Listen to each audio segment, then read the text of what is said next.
Bonjour, avant de commencer ce premier tutoriel consacré au logiciel de développement et de retouche Adobe Lightroom, je tiens à me présenter. Je m'appelle Franck, je suis photographe à Format-en-Plage. C'est une petite commune picarde située en bord de mer entre la baie de Somme et la baie d'Authie sur les côtes des Hauts-de-France.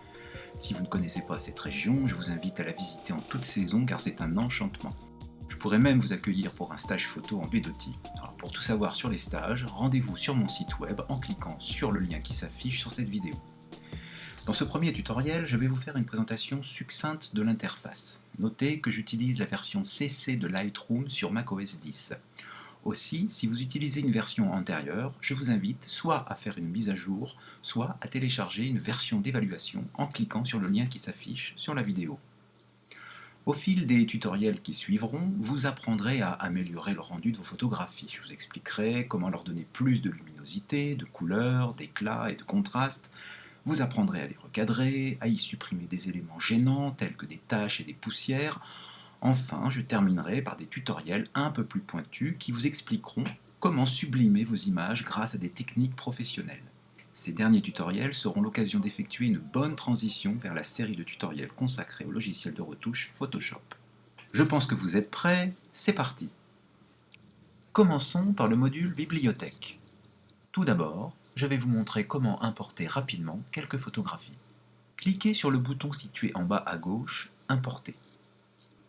Une fois la fenêtre de gestion des importations de photographies ouverte, déplacez-vous dans votre disque dur afin de repérer le dossier contenant les photos que vous souhaitez importer. Ici, j'ai décidé d'importer des photos de chevaux. Assurez-vous que l'option Ajouter est bien active. Puis, cliquez sur le bouton Importer.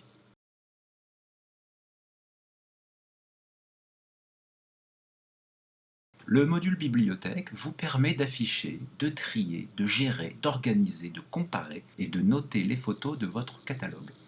Alors le catalogue, c'est l'ensemble de toutes vos photographies. Pour importer des photographies, il suffira de cliquer sur le bouton Importer comme nous venons de le voir. Inversement, pour exporter des photographies que vous aurez retravaillées, il vous suffira d'appuyer sur le bouton Exporter. Tout cela vous sera expliqué plus en détail dans de prochains tutoriels. 3 modes pour le module bibliothèque. Le mode grille. Dans ce mode, les photos s'affichent sous forme de vignettes dans des cellules que vous pouvez réduire ou agrandir avec le petit curseur situé ici. Je réduis ou j'agrandis. Le mode loop, c'est le mode qui était actif lorsque j'ai commencé ce tutoriel. Ce mode permet d'afficher une seule photo en grand. La navigation dans le catalogue se fait alors via le carrousel qui se situe en dessous. Enfin, le mode comparaison qui permet de comparer deux photographies. Intéressons-nous maintenant au panneau situé à gauche du module bibliothèque. Commençons par navigation.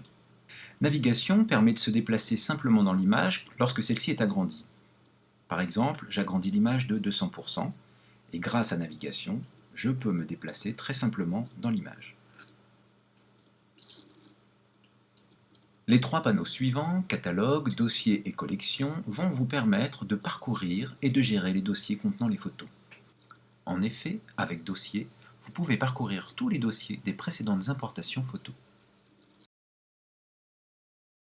Les collections dynamiques, quant à elles, offrent un moyen de regrouper des photos en un seul emplacement pour une visualisation rapide et facile. Intéressons-nous maintenant au panneau situé à droite du module bibliothèque. Commençons par l'histogramme. Alors qu'est-ce qu'un histogramme? L'histogramme est la représentation graphique de la gamme de tons d'une image. En d'autres termes, elle permet d'évaluer dans quelle mesure une photographie comporte des tons clairs, les hautes lumières qui se situent ici, et des tons foncés, les basses lumières qui se situent ici. Entre ces deux valeurs extrêmes se trouve toute la gamme de tons de l'image. Le panneau mots-clés. Alors que sont les mots-clés? Ce sont des métadonnées d'image qui décrivent le contenu d'une photo. Elles vous permettent d'identifier, de rechercher et de localiser les photos dans le catalogue. Exemple avec cette photo de cheval pour laquelle j'ai décidé d'attribuer plusieurs mots-clés. Tout d'abord, le mot-clé cheval, qui me semble très approprié. Virgule, il faut séparer chaque mot-clé d'une virgule. Henson, il s'agit là de la race de ce cheval. Canyon, pour son prénom.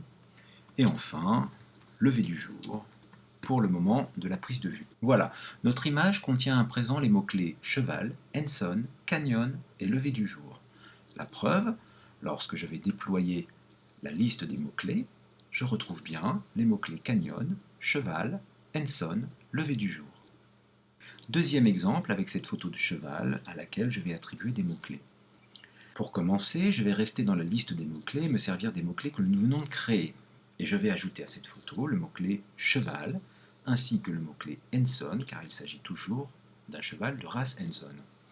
Toutefois, je retourne dans le panneau mots-clés qui va me permettre de créer de nouveaux mots-clés. Après Henson, virgule, je vais mettre le nom Nelson. Et puis, je pourrais ajouter une information comme par exemple galop. Nous voici avec nos mots-clés cheval, galop, Henson et Nelson. Je vous expliquerai comment retrouver très rapidement et très simplement des images dans un prochain tutoriel. Le panneau métadonnées. Que sont les métadonnées? Les métadonnées sont un ensemble d'informations relatives à une photo, telles que le nom de l'auteur par exemple, son adresse mail, l'adresse de son site internet, les informations de copyright. On peut par exemple également alors renseigner un titre, ici je vais mettre Canyon au lever du jour, et je pourrais même ajouter une légende, un matin en baie d'Oti. Outre ce type d'information, il est possible de lire des métadonnées qui proviennent directement de l'appareil photo.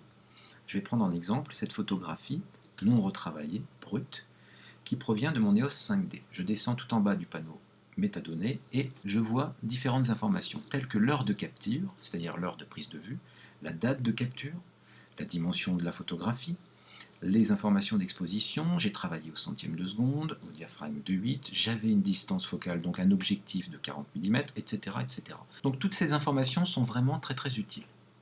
Une dernière chose à propos du module bibliothèque. Il existe un système de notation qui se situe ici, sous la photo.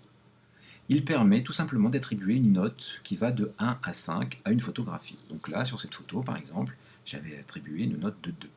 Je vais sélectionner une autre photographie et je vais par exemple lui attribuer une note de 3 sur 5. Ce système va contribuer à une meilleure organisation et classification du catalogue d'images. C'en est terminé avec le module bibliothèque. Nous allons maintenant passer en revue le module développement. Le module développement permet d'apporter des corrections aux photos. Il permet entre autres de régler la couleur et la gamme des tons des photos, de recadrer et de redresser les images, de supprimer les yeux rouges, de régler la netteté, de supprimer le bruit, etc., etc. Alors une chose importante à savoir est que toute modification de correction apportée à une image est réversible. Autrement dit, tous les réglages effectués dans Lightroom sont non destructifs. Alors un exemple concret, vous allez comprendre. Supposons que je veuille modifier une image. Je vais choisir cette image. J'aimerais supprimer le soleil dans le ciel. Je vais pour ça utiliser un outil qui s'appelle suppression des défauts. Simplement, je clique sur le soleil et oh magie, le soleil a disparu. Alors là, on pourrait penser, mais c'est foutu, l'image est définitivement modifiée, je ne retrouverai pas le soleil. Eh bien pas du tout. Si vous voulez revenir en arrière, vous avez plusieurs possibilités. Tout d'abord, vous avez l'historique. Avec l'historique, il vous suffit de cliquer sur annuler la suppression des défauts et, au miracle, le soleil réapparaît.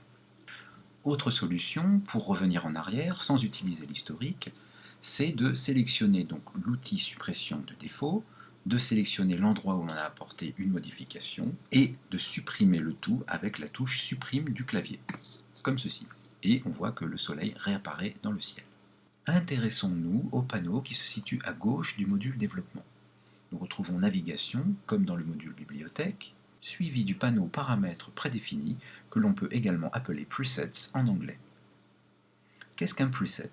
Un preset permet d'apporter un ensemble de réglages à une photo. Supposons que je veuille passer cette photo couleur en noir et blanc. Je peux le faire directement depuis le panneau noir et blanc en ajustant les différentes couches de couleurs pour parvenir au résultat recherché. Mais une autre solution consiste à appliquer un preset des paramètres prédéfinis. Je déploie le menu paramètres prédéfinis noir et blanc de Lightroom. Je sélectionne le preset noir et blanc aspect 1 qui appliquera un style de photo noir et blanc. Un autre preset, par exemple, l'aspect 3, y ajoutera du grain. Vous pouvez créer vos propres presets, mais vous pouvez aussi en télécharger sur Internet. Alors là, je vous invite à faire des recherches directement dans Google. Vient ensuite le panneau historique qui permet d'annuler ou de rétablir des opérations. Nous avons vu tout à l'heure comment cela fonctionne. Enfin, le panneau collection, similaire à celui qui se situe dans le module bibliothèque. Passons maintenant au panneau situé à droite du module développement. Nous retrouvons notre histogramme, déjà présent dans le module bibliothèque, suivi du panneau des outils de correction. Nous avons tout d'abord l'outil recadrage, l'outil de suppression des défauts, comme nous l'avons vu précédemment, l'outil de correction des yeux rouges, le filtre gradué, le filtre radial et le pinceau de retouche. Vient ensuite le panneau des réglages de base qui contient les principaux outils de réglage de la balance des blancs, de la saturation des couleurs, de la vibrance et de la gamme des tons de la photo. Les panneaux courbes des tonalités et TSL couleur et noir et blanc contiennent les outils d'affinement des couleurs et des tonalités. Le panneau virage partiel sert à colorer les images couleurs monochromes et à créer des effets spéciaux avec des images couleurs. Le panneau détail permet de régler la netteté et de réduire le bruit. Le panneau correction de l'objectif qui permet de supprimer les défauts provoqués par l'objectif de l'appareil photo, plus exactement l'aberration chromatique et le vignettage. Le panneau effet qui permet d'appliquer une vignette à une photo recadrée, d'ajouter un effet de grain ou d'ajuster la quantité de flou ou de voile sur une photo.